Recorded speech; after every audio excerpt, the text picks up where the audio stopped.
O Strychnodendron adstringens é uma espécie do cerrado brasileiro de alta demanda farmacêutica devido à produção potencial de tanino. A caracterização ecológica da espécie, bem como a mensuração florestal, é uma ferramenta importante para subsidiar a sua conservação. O barbatimão é uma espécie nativa e endêmica do cerrado, conhecida pelas comunidades rurais pelo seu alto valor medicinal, também utilizada por empresas florestais para a recuperação de áreas degradadas. Os produtos originados do barbatimão são fundamentais para a subsistência de muitas pessoas nas comunidades rurais, os quais comercializam e consomem fitoterápicos originados de suas cascas. O valor comercial e medicinal do barbatimão está relacionado ao produto do metabolismo secundário, que é o tanino. As cascas do barbatimão é a parte da planta comercializada por apresentar uma alta concentração de substâncias tanantes. Através de diversas formas de uso da espécie, sua eficácia terapêutica ficou comprovada por meio do conhecimento empírico. Desde então, a espécie passou a fazer parte da lista da Relação Nacional de Plantas Medicinais de Interesse ao SUS ou RNSUS. A partir do conhecimento tradicional, a espécie despertou o interesse das indústrias farmacêuticas, em que muitas delas comercializam produtos derivados de suas cascas, onde toda a matéria-prima é originada do extrativismo, não tendo conhecimento nenhum cultivo comercial para essa finalidade. Com a aproximação dos centros comerciais às comunidades rurais, o extrativismo dessa espécie se intensificou muito, facilitando a extração do material e o escoamento para mercados consumidores com baixo custo de transporte. Diante desse cenário, a espécie está altamente ameaçada pelo excesso de cortes ilegais e urbanização desordenada, fragmentando seu habitat, deixando-as expostas aos efeitos de borda, comprometendo a sua estrutura populacional dentro da comunidade na qual está inserida.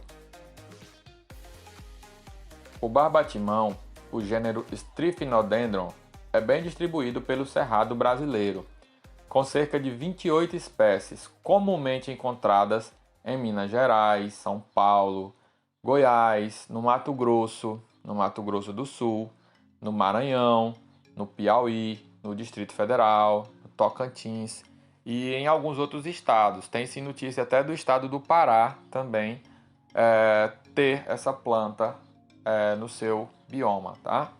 94% delas são encontradas no tipo de cerrado chamado Campo Sujo e no Cerradão. O seu gênero é representado por espécies anãs até árvores com porte de 40 metros, sendo mais comum a ocorrência de árvore entre 2 e 8 metros de altura. Alguns autores afirmam que o barbatimão é uma planta perennifólia. A sua altura varia de 4 a 5 metros.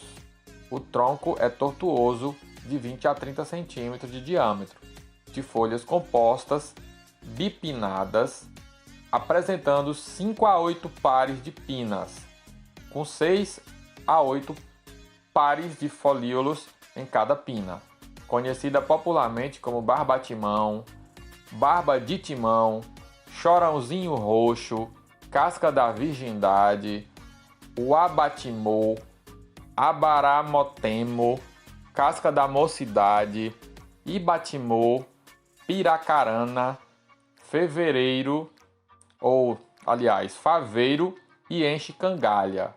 A floração ocorre no período de setembro a novembro. A sua inflorescência avermelhada se dá por espigas laterais que brotam de nós desfolhados, com 100 flores de 6 milímetros de comprimento e coloração creme esverdeada. Já a frutificação ocorre entre os meses de novembro a junho e os frutos são vagens cilíndricas de 6 a 9 centímetros de comprimento, com inúmeras sementes de coloração verde quando imaturos e de cor parda quando maduros. O amadurecimento dos frutos se dá nos meses de julho a setembro, alcançando a maturidade na época seca do ano. A sua dispersão é autocórica, que é um termo usado na botânica para indicar a disseminação das sementes por explosão, quando o fruto explode e espalha os frutos pelo terreno, liberando as sementes. Mas nesse caso, geralmente as sementes são aladas, mas não no caso do barbatimão.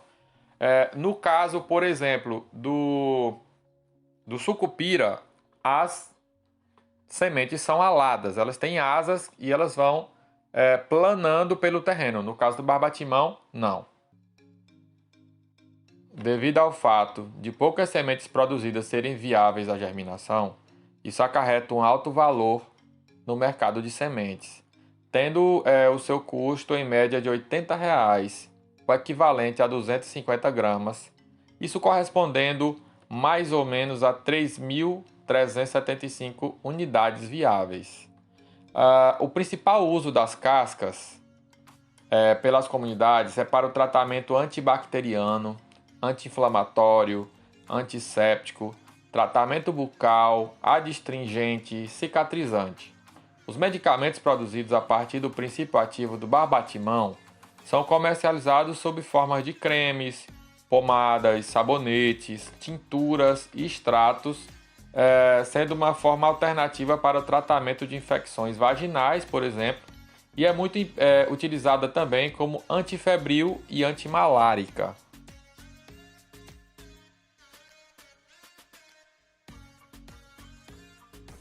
Bom, eu tenho aqui uma habitante nativa local e eu quero saber dela como os antigos moradores da região utilizavam essa planta. Bom, essa planta, o nome dela popular é barbatimão, né? A minha mãe usava muito assim para fazer remédio para a família. As mulheres, muito procurado pelas mulheres, né? Até que ela tem muito mais benefício que a gente busca e procura saber mais. Eu usava muito para dores uterinas, que o povo fala, né? Assim, Doenças vaginais, ou coisa do tipo? Ginecológicas, essas coisas aí. Então, as mulheres procuravam muito e ela sempre, eu via ela em busca dele para fazer as garrafadas. Fazer as infusões, as lavagens, não é? Ela fazia lavagem. Eu nunca fiz, né? Assim, mas as mulheres antigamente era mais difícil, não tinha esses médicos especialistas para cuidar esses cuidados. E elas usavam muito essas técnicas. Na falta da medicina tradicional, a medicina fitoterápica, né? Das plantas, das plantas. Então, essa planta é uma planta muito procurada pelas mulheres. E sem contar que ela tem outros benefícios, né? Muitos outros benefícios, não é só para a parte ginecológica, como também em outros setores, né? Ela é antibiótico, né? Tipo assim, um antibiótico, porque ela cura muitas coisas. Ainda hoje ela é utilizada? Ou ela já caiu em desuso? Ainda hoje ela é utilizada. Ainda hoje. Tem muita gente que conhece ela e vai. Por onde a gente anda, aqui e acolá, de vez em quando, a gente, quem conhece sabe. Vê os pés de barbatimão tirar das cascas, né? Então a gente já sabe que por ali passou uma pessoa que entendia dos benefícios daquele remédio. E faz uso, né? Muito bom. E o nome da senhora, como se chama? Meu nome é Rosa. Mora na região há muito tempo? Moro por aqui há uns 15, 20 anos, nessa região por aqui. Como é que é passado essa coisa? Quem que ensinou para a senhora utilizar esses medicamentos naturais? Isso aqui, na verdade, a minha mãe era uma pessoa que gostava muito de fazer remédio para os outros, né? E aí Eu cresci vendo isso, ela fazendo essas coisas. Eu mesmo não era muito ligada a isso, mas a gente vai crescendo e aprendendo, e as coisas de melhor a gente não pode se abandonar, né? E a gente vai vendo, e vai vendo os efeitos. As pessoas procuravam ela e ela fazia. Ela ia atrás, né? Ela falava, eu preciso de ir e ver onde é que tem um pé de barbatimão, que eu preciso fazer uns remédios para alguém que está precisando. E quem era a mãe da senhora? Apolinária Rodrigues de Moraes. Então ela era uma pessoa que trabalhava com esses remédios naturais. Ela trabalhava. Ela tinha muita fé, né? Nos medicamentos naturais.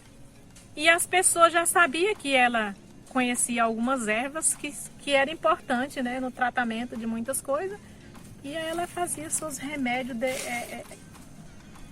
assim, variados, né, que umas ervas servem para umas coisas, outras servem para outras, então é um conhecimento que ela tem que ir absorvendo durante muito tempo para saber o que serve para quê. Muito tempo, e aí os filhos vai passando de pais para filho, né, e netos, porque eu mesmo tenho um filho que ele gostava muito de estar do lado da minha mãe ali e queria aprender mais com ela, que erva era essa, que erva era aquela, para que servia.